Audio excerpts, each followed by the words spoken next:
cranes.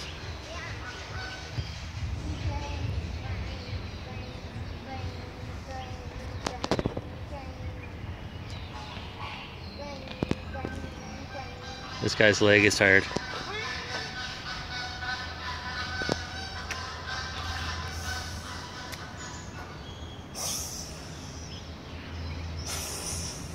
Don't do that.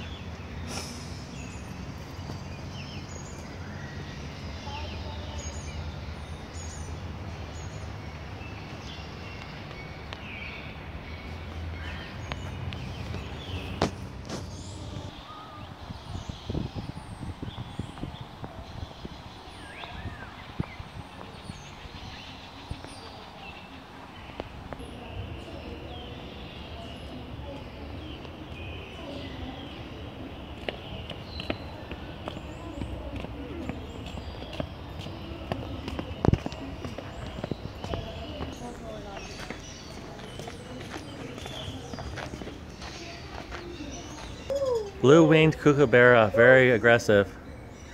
Sound, it makes a laughing sound. From New Guinea and parts of Australia. There's a Gara cuckoo.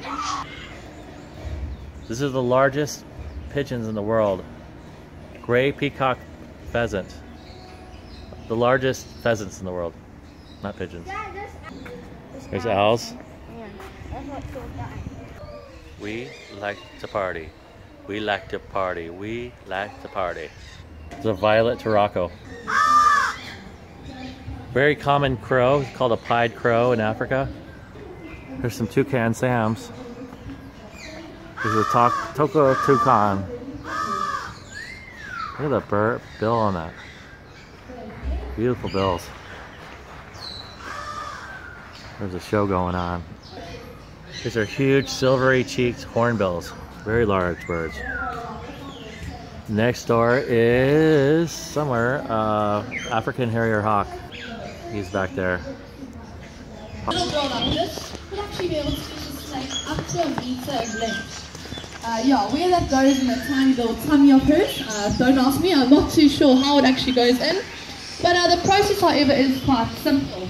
Now, Bruce will grab the snake by the head region, which is the most dangerous part of the snake. She'll then find a hard rock or surface, and like she's got my finger over there, she'll beat, bash, and pound the living daylight out of the snake. Now, I know it may sound a little bit gruesome for you guys, but just think of it as a tenderization process.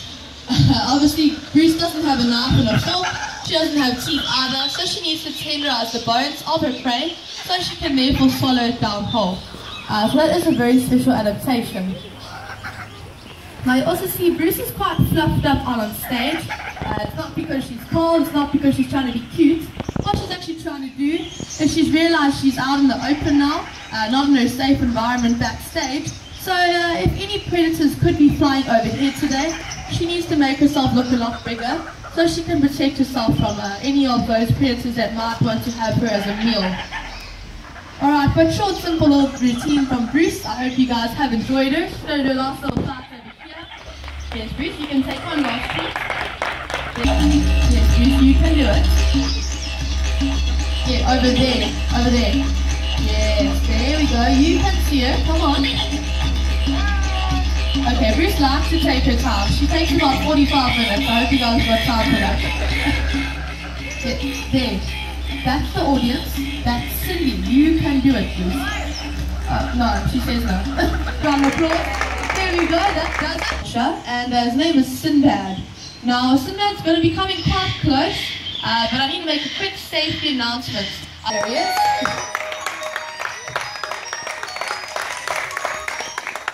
Well, as I said, he's one of the sweetest of our showbirds, so don't be afraid as he comes next to you.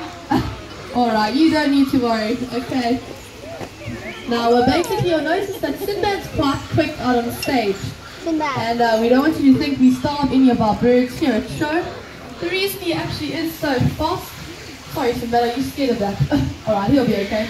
And the reason he actually is so fast is because he's a scavenging species, and his natural instinct is kicking in. Now, in the wild.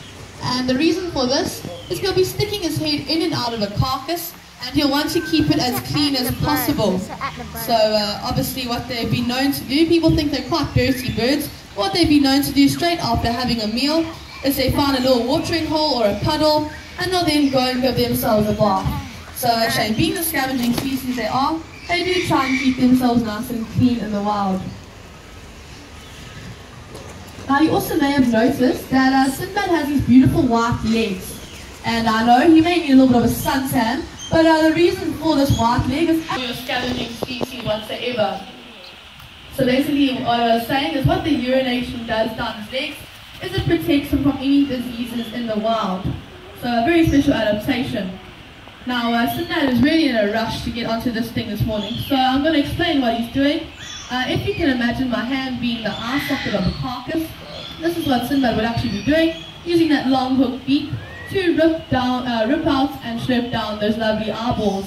He then proceeds to the lovely eye socket, the delicious brain, which is like the chocolate mousse of his meal. So I know it's a little bit gross, but obviously is the natural way of how they survive in the wild. It's got all those nutrients and minerals obviously to help him survive, keep him nice and strong. Okay. Christian's going to be very, very brave for us today. And Christian, are you strong? Have you got some muscle, hey? You're quite strong, you can lift about 8 kgs. You think so? Okay, don't worry about that. Our little bird's, our big bird's name is Abo, and he's actually the largest of our show birds. Okay, you think you're going to be okay with that? I'll be right here. Come on, let's go. I'll show you how to go.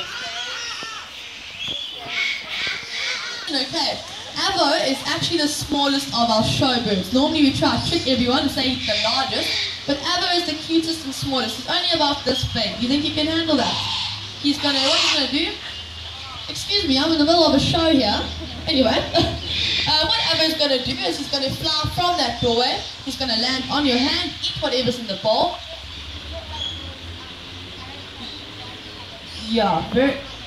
Very small little one. Okay, he's a little lorikeet, so you don't need to worry. Then what you can do is you can walk all the way around and show him off to everyone. You think you can do that? Okay, perfect. Well, Ava's going to be joining us shortly, so you stand right over here. Okay, I'm going to stand with you, okay? Alright, just like this, put your arm out over here, and Ava's going to be joining us shortly, so get that round of applause ready for the smallest and cutest of our showbirds, Avo. There we go. Alright, Christian, you can put your arm down, you don't have to worry. There we go, Avo's quite happy with you. No, he's not going to hurt you at all, you don't have to worry about that. Alright, so do you want to take a little walk around the front over there? And you can show him off to everyone. Your dad can take some pictures of you. Now don't worry, Avo is very, very cute. And just hold that neck to ball nicely so he doesn't pull it all out. Okay, as you can see, the smallest and cutest of our showbirds. Avo is a perfect lorikeet. And obviously you can see why we called him Avo, a lovely bright green coloration. Now sadly in the botany formula with some liquid, nice warm water. And we then mix in some lovely fruits like apple. I'll give them those lovely, beautiful feathers as well. Now you can imagine that I said liquid diet, am I right? A liquid diet. Okay, so you can imagine that if it's going in one end as liquid, can you guess it? They can actually shoot that liquid up to about 2.5 meters away from themselves. So if you want to do a little Christian over there is doing, you can actually go up to the top of the park. Buy a tub of nectar from the front where you got your tickets, then make your way all the way to the top of the park, and you can feed a whole bunch of little birds similar to Avo.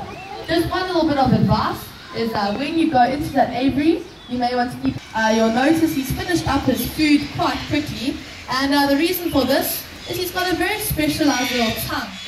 Now it elongates right out of his mouth, so he'd actually be able to stick it deep inside of a flower. It's also got little bristles on the end of it, and that allows him to suck up as much nectar as he can in a quick amount of time as possible. Okay, let's give you a little chance to hold Avo over there for a bit.